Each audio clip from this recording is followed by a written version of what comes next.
It's not often that a show makes me tear up, but this did. This was unexpected, it was tense, and it was extremely well put together, and it's easily one of the best episodes this show has ever put up. Now, before talking about the start of the episode, there were some Saul and Kim segments within this episode. You know, they kind of took a back seat. Right now, we're still unsure of who was following them. I'm still thinking it's not Howard directly, I don't think, because it wasn't his car that we saw at the end of last week's episode, but I'm assuming maybe he's hired a PI, possibly the PI that Chuck used in season 3, I think it was, to try and catch out Jimmy, but either way, that's what I'm assuming. And Saul and Kim are now trying to do something involving Howard's car. They want to do something with the car before a certain date. They mentioned a date where they want to get something done by. I haven't got a clue what they could be planning with this. It's very open. They could be doing anything regarding his car, but it's certainly intriguing, and I'm assuming that maybe whoever we saw following them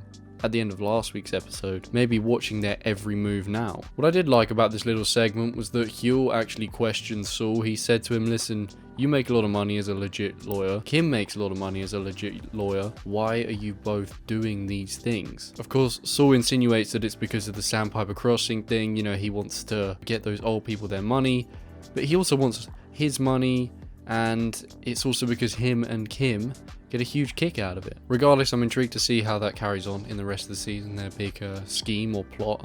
I'm excited to see how that unravels. But now, of course, to the man himself, Nacho. I did have a bit of concern that they may spend too much time with him being on the run, but this whole episode pretty much revolved around him as his chase finally comes to a close. Nacho knows he's in deep shit, like there's no real escape for him, so his real only priority now is making sure his father is safe, no matter what the cost for that will be. He ultimately therefore has to make a deal with Gus. Gus is the man who has been using him as a pawn in this game for, you know, quite a while now. And Gus is a man that has threatened his father, but ultimately the Salamancas are Nacho's real enemy now. And whilst the story is just incredible as it is, the way this show is just shot and just put together and orchestrated, I don't really mention it enough. It's so damn good. Just that opening scene before the title sequence even rolls, you see the glass in the sand, and that is the glass that Nacho uses by the end of the episode. And when he phone calls Mike, you know, that links up with the phone call we saw in last week's episode, but we actually get to hear what was being said and how that,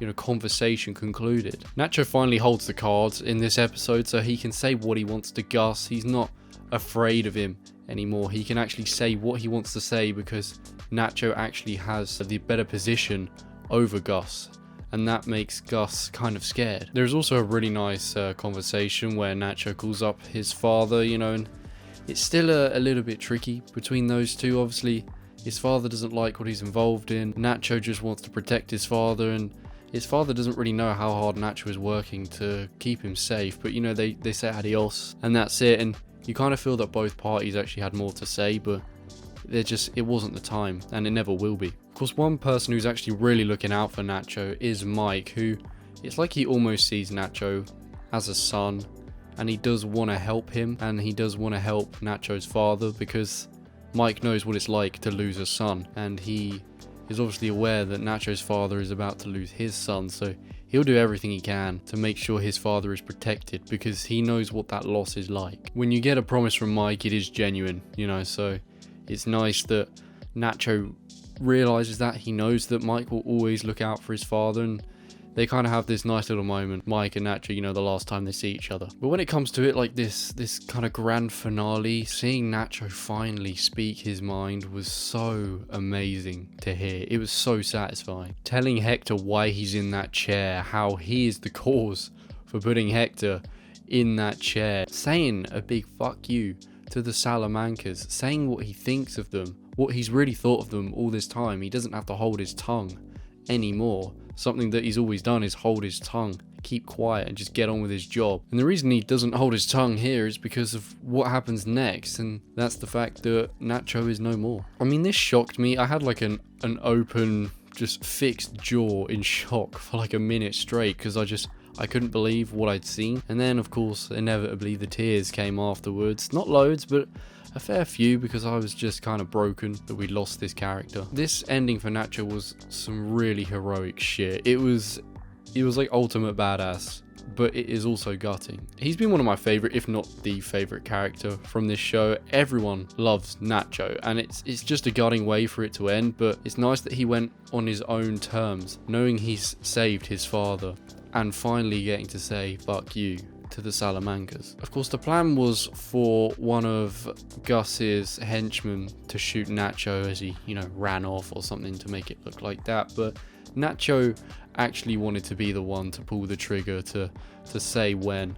And, I never thought that's how Nacho would die. I never thought it would be on his own terms. I always thought it would be something tragic, the Salamancas or Gus doing something to him. But even in Gus's eyes, you could actually see some remorse at the loss of Nacho. It's actually like he felt bad for him. Maybe he even feels some regret for how he put Nacho in this position to where he had to do what he did. And he probably even respected Nacho in that final moment, because he stuck to his word, he protected Gus, he hurled abuse at the Salamancas, and then he just took his own life because he wanted to be the one to finally make his own choice. And I feel like Gus respected him for that. Nothing in Breaking Bad or Better Call Saul has ever got me as emotional as this did. It was unexpected to me that that's how Nacho went out, because we all thought it'd be some other way. I don't think we ever thought he'd be the one pulling the trigger on himself, because he was always so driven by survival. But I'm glad the way he got to do it,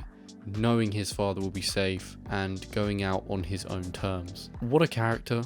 And what an episode. Episode 3 of Season 6 of Better Call Saul gets a 10 out of 10. This was a great episode, a tragic episode, one that's shocking. It's going to stick with me for a while, but this show is so good.